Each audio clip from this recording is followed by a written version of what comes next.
This question is from NEET 2024 examination.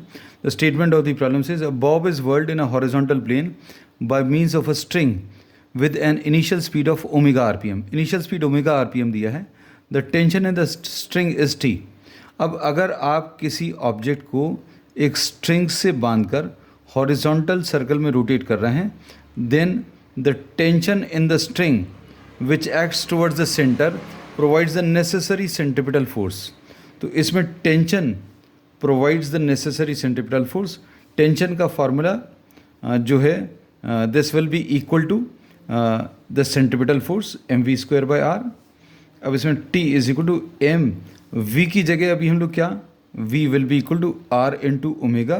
तो इधर पर r इंटू ओमेगा का होल स्क्वायर लिख दे रहे हैं अपॉन r. अब ये m आ गया, r² आ गया, ओमेगा² आ गया अपॉन r.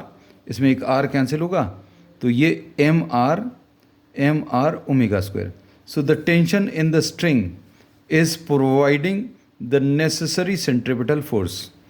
अब if the speed becomes 2 omega. अब इन्होंने क्या किया इस क्वेश्चन में, ये स्पीड जो है इसको कितना कर दिया 2 omega while keeping the same radius.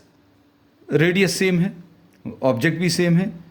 अब इन्होंने स्पीड को चेंज किया. So new tension T dash will be equal to m into r into omega dash square. अब इसमें m को सेम क्यों लिया, क्योंकि सेम ऑब्जेक्ट है, और लेंथ ऑफ द स्ट्रिंग मतलब रेडियस ऑफ द सर्कल ये भी सेम है, बस ओमेगा डैश को चेंज किया. तो ये कितना आ जाएगा m into r into omega dash को 2 ओमेगा का होल स्क्वायर लिख दिया.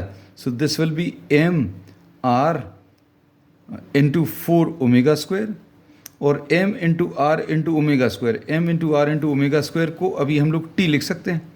So this will become what 4t, and this 4t is given in the fourth option. So the tension becomes 4 times.